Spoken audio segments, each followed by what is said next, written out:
He hadn't said a word since boarding, not when the woman next to him apologized for the crying baby in her arms, not when the group of well-dressed passengers in row 12 rolled their eyes and muttered insults under their breath, not even when the flight attendant sighed loud enough for the whole row to hear and said, "Ma'am, if he keeps crying like that, we might have to ask you to step off at the next stop." No, he stayed silent, but not because he didn't care, because he was watching, and sometimes watching is the first step to standing. The plane hadn't even taken off yet, and already the atmosphere had turned sour, all because of a baby and a mother trying her best. Rachel Evans sat slouched in seat 12A, her hoodie stained from this morning's spilled formula, her eyes swollen from 2 nights of no sleep, and her hands trembling as she bounced her 11-month-old son Leo in her lap. She wasn't looking for sympathy. She just wanted to survive the flight to Washington, D.C. A job interview was waiting, a possible new life. But right now, all she had was a crying baby, a row of judgmental eyes, and a heart cracking under pressure. "Typical single mom," one woman whispered just loud enough for Rachel to hear. "Should have booked a bus instead." Another laughed. And that laugh? It stuck like a splinter. Rachel blinked fast, holding back tears. She rocked Leo, whispered lullabies that no one else could hear. Across the aisle, the man in seat 12B leaned back, silver hair, a worn leather wristwatch, eyes that had seen war, and worse. He glanced at the group sneering 2 rows back, then at Rachel, then down at the crying child. He said nothing, but something in his gaze changed. The plane hadn't lifted off, but something else was already rising, something powerful, something called justice. And by the time this flight landed, everyone on board would know exactly who he was and why you should never underestimate the quiet man in the middle seat. The flight from Dallas to Washington, D.C. was full. Every seat taken, every overhead bin jammed with roller bags, backpacks, and neck pillows that would never be used. The cabin smelled like reheated coffee and nervous sweat, people heading to conferences, reunions, and quiet goodbyes. But for Rachel Evans, this flight wasn't about a destination. It was survival. She sat quietly in seat 12A, trying to make herself small, smaller than the scratchy seatbelt digging into her hip, smaller than the judgment pressing in from every side. She bounced her son gently on her lap, whispering soft nothings into his ear, as if hope alone could calm him. Leo was 11 months old, wide-eyed, fussy, and teething hard. His tiny hands clenched into fists as he squirmed and cried, unaware that every sound he made was drawing glares like daggers. Rachel rocked him a little faster. She'd already tried the bottle, then the pacifier, then the lullaby her own mother used to sing when things got hard. Nothing worked. She could feel the disapproval in the air. It was heavier than her carry-on. Someone coughed loudly in the row behind her, on purpose. A passive-aggressive shot, fired without a word. "If I wanted to hear a baby scream, I would have stayed home," someone muttered just loud enough for her to hear. Rachel closed her eyes for a second. She didn't cry. She wouldn't. Not here. Not after everything she'd held together to make this flight. The last of her savings had paid for this ticket. A job interview at a nonprofit in D.C. could be her way out, a chance to finally breathe, to finally provide Leo a life that wasn't hand-me-downs and overdue bills. But right now, all she had was a crying child and the burning sting of embarrassment rising up her neck. To her left, a man sat in seat 12B, quiet, still, Older, maybe mid-60s. Well-groomed but plain. Blue shirt, black jeans, scuffed leather boots. A small notebook sat closed on his tray table. His hands, folded calmly on his lap, were thick and worn, like they'd once held weight that mattered. He hadn't said anything since boarding. No small talk, no polite nod. Just quiet observation. His name was Douglas Reed, but no one on the plane knew that. They didn't know about the 27 years he spent in the Air Force. They didn't know about the medals tucked away in a drawer back home, or the men who still called him sir in every VA hospital across Texas. To them, he was just another passenger, another seat filled, another nobody. But his eyes told a different story. They watched everything. The way Rachel winced each time her baby sobbed. The way the women across the aisle leaned in to whisper and scoff. One of them rolled her eyes and said loudly, "People like her shouldn't even be allowed to fly. It's not a daycare." The others laughed, dry, sharp. Rachel hunched deeper into her seat. Her fingers gripped the armrest so tight her knuckles turned white. And still, Douglas said nothing. He didn't reach for his phone. He didn't call for the flight attendant. He just watched. Because some men don't need noise to protect. Some men wait for the exact right moment to stand. And that moment was coming.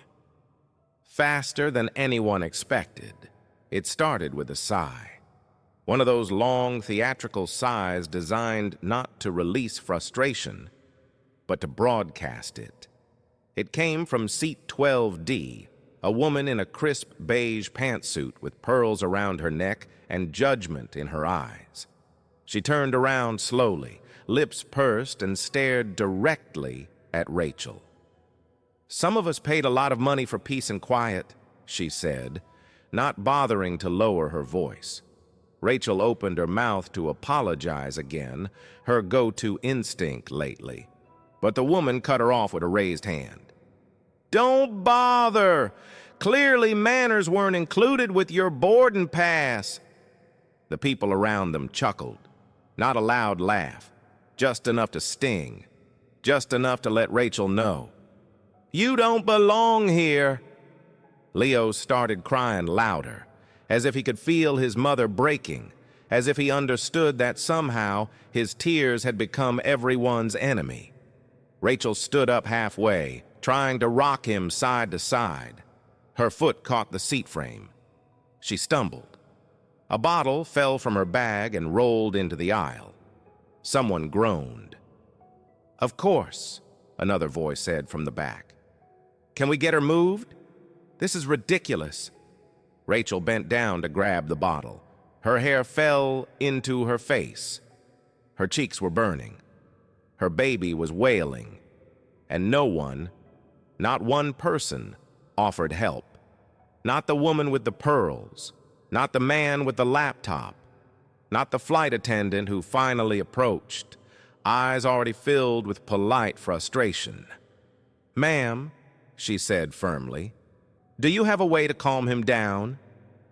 Other passengers are starting to complain. Rachel blinked at her. Do I have a way? Of course she didn't. She'd tried everything. She was trying everything. Her voice cracked. I'm really sorry. He's teething. Right, the flight attendant interrupted. "Let me see what I can do, but we may need to relocate you." Rachel sat down slowly, her whole body trembling. Leo clung to her shirt. His cries softened into hiccups, but the damage was already done. And just when she thought it couldn't get worse, "Figures," said the woman across the aisle. "Single mom, crying, baby, cheap seat. The trifecta?" That word, single mom. They said it like a slur, like a failure, like something she should apologize for. Rachel didn't respond. She couldn't. She was trying too hard not to cry, trying not to scream. trying not to stand up and shout, "You don't know me! You don't know what I've been through!" But she didn't. She just sat there, head down, shoulders folded, a human punching bag in row 12. And through all of it, Douglas Reed watched. He hadn't flinched, hadn't said a word, but his eyes had narrowed. His hands, once calmly resting, were now clenched together, tight. He wasn't watching a crying baby anymore. He was watching a woman be stripped of her dignity in public. And something deep inside him, something that had stayed silent for years, began to stir. The plane settled into a dull rhythm, engines humming, seatbelt lights glowing softly above. But inside row 12, the tension was still sharp, thin and tight like a violin string pulled too far. Rachel sat stiff, clutching Leo as if she could absorb the sound of his whimpers into her skin. His cries had faded into soft hiccups. His head rested on her shoulder, damp with sweat and tears. She didn't dare move. One more outburst, one more spilled bottle, and she felt like they'd toss her out mid-air. Across the aisle, the woman in pearls had returned to her magazine, flipping pages too loudly, like each turn was a protest. The man in the suit 2 seats down popped in his earbuds and smirked as if he'd won something, and Rachel was disappearing, shrinking into herself in the way only people who've been publicly humiliated understand. And that's when Douglas moved. Not much, just a shift. He reached slowly into the seat pocket in front of him and pulled out a small packet, a single-use lavender wipe. He held it in his hand for a moment, then gently extended it across the armrest toward Rachel. No words, just the wipe and a steady look. Rachel turned to him, startled. She hesitated, then took it, almost in disbelief. "Thank you," she whispered. Douglas nodded once, still silent, still watching. Then quietly, he reached up and pressed the call button. The flight attendant returned, her expression a mix of practiced calm and quiet exhaustion. "Yes, sir?" Douglas spoke for the first time since boarding. "She doesn't need to be relocated," he said firmly, his voice low but unmistakably steady. "She needs support and silence. Maybe offer her some warm water instead of attitude." The attendant blinked. The words hit harder than they should have, because they came from a man who hadn't said a single thing until now. "Of course, sir," she replied, adjusting her posture slightly. "I'll get that for her right away." Rachel looked over, wide-eyed. "You didn't have to do that," she said quietly. "I didn't want to make more of a scene." Douglas turned to her, just slightly. "You didn't make a scene," he said. "They did." Then he turned back toward the window, as if the matter was settled, as if speaking up was just a reflex. But something had shifted, not just in their role, but in the cabin. The people nearby grew quiet. Even the woman in pearls stopped flipping her pages. For the first time, silence returned to row 12. And it had nothing to do with the baby. Rachel sat up a little straighter. She wiped Leo's face with the lavender cloth. He sighed softly and nestled in. And just like that, something in her shifted too. Something that had been crushed beneath judgment and shame began to rise. She didn't know who this man was, didn't know his name, didn't know where he was headed. But she knew, deep down, she wasn't alone anymore. And that made all the difference. The plane hit a small patch of turbulence. Not much, just enough to rattle the drink carts and make a few people glance up from their screens. But in row 12, something far stronger was shifting. Rachel, now sitting a little taller, was quietly rocking Leo. The little boy had fallen asleep finally. His tiny fingers curled around a corner of her hoodie. Across the aisle, the woman in pearls had grown restless. She'd spent the last 10 minutes glancing at Douglas, watching him, measuring him. And she didn't like what she saw. A man who'd spoken calmly, with authority, and worst of all, someone people listened to. She leaned forward again as if determined to reclaim control of the cabin. "Excuse me," she said, loud enough for the rows ahead to hear. "Are you some kind of therapist now, or do you always lecture flight staff?" Douglas didn't look at her. "Just didn't appreciate the tone," he replied, still facing forward. "Or the cruelty." She scoffed. "Oh, please. We're all just trying to enjoy a peaceful flight. But some people," she waved vaguely at Rachel, "don't know how to behave in public." That did it. Douglas turned, slowly, calmly, like a mountain deciding it's time to move. He reached into the side pocket of his jacket and pulled out a slim, weathered leather wallet. He opened it, held it up, and in the overhead light, something gleamed, a silver badge, next to a worn military ID. There was a quiet gasp from someone across the aisle.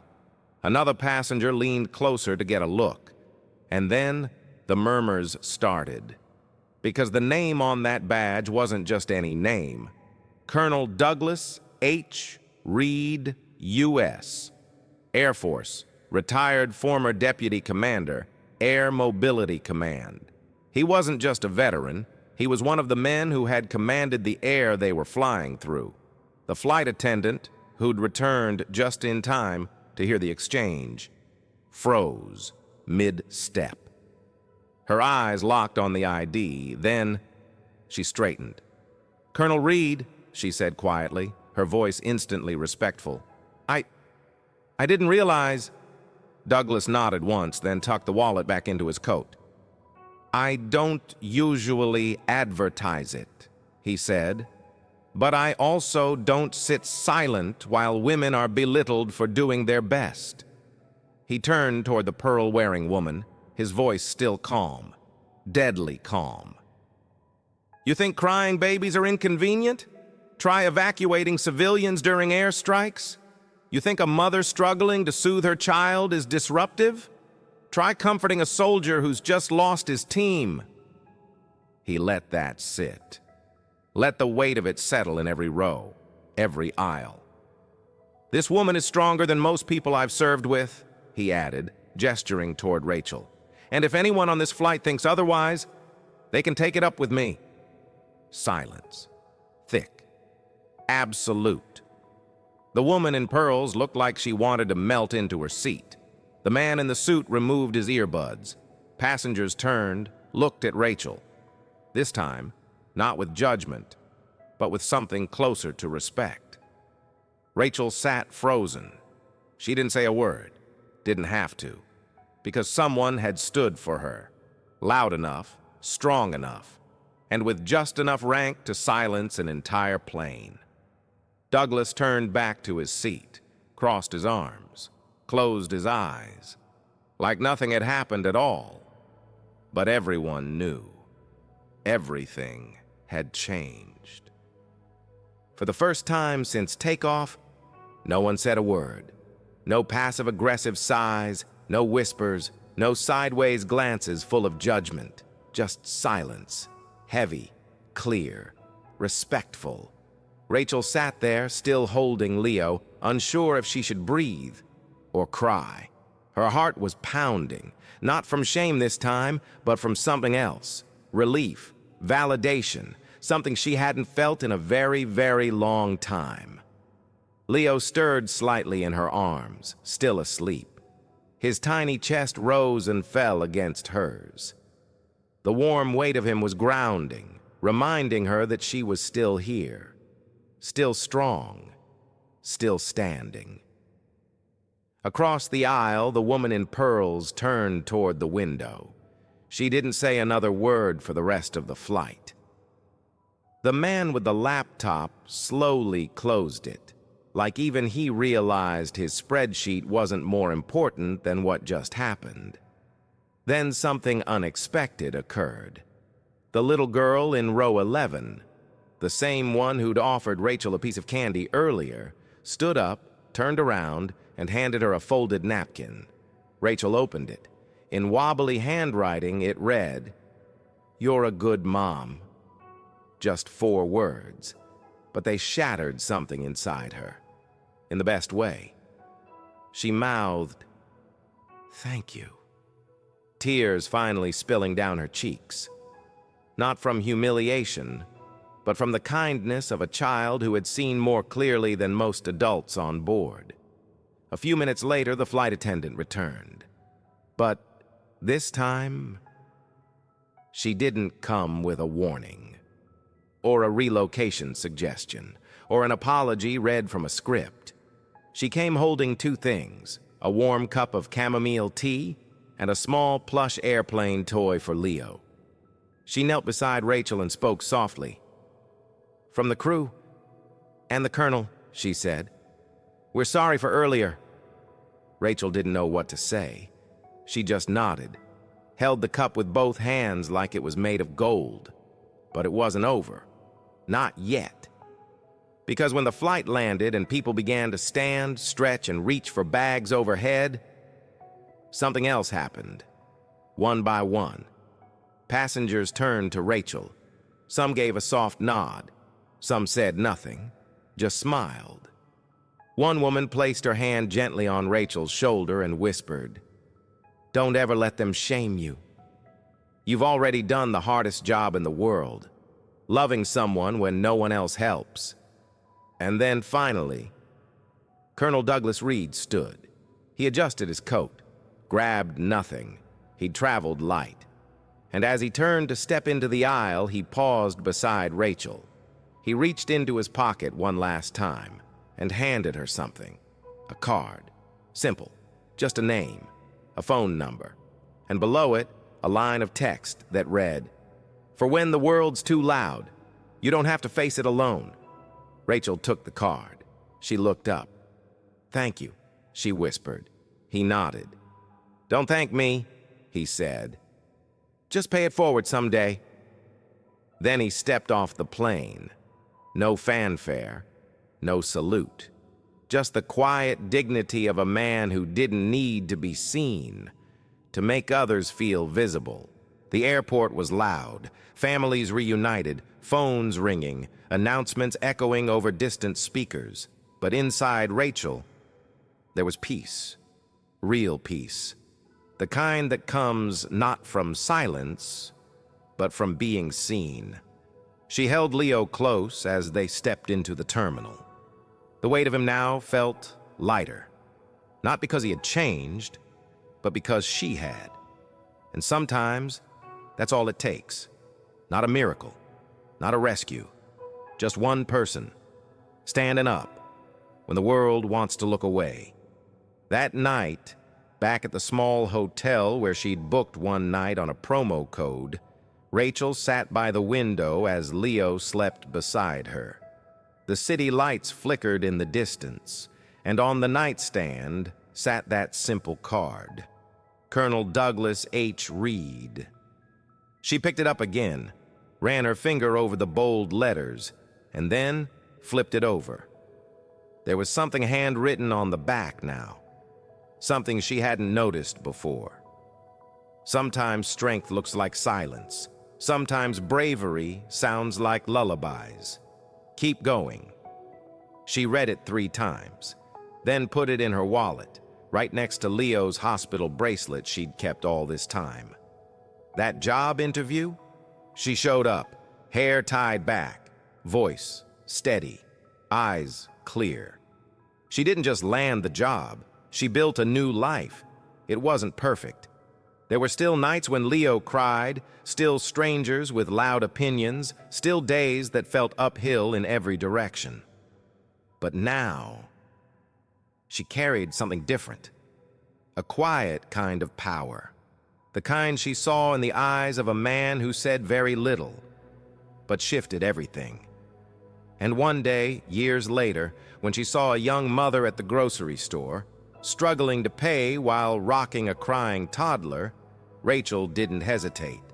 She stepped forward, gently placed her card down on the counter, her own name now printed in bold letters, Executive Director, Women Rising Foundation. And on the back, she had written it too.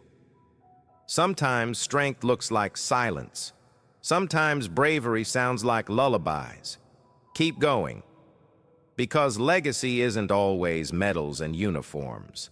Sometimes it's the ripple of a kind act, echoing through strangers, changing lives you'll never meet.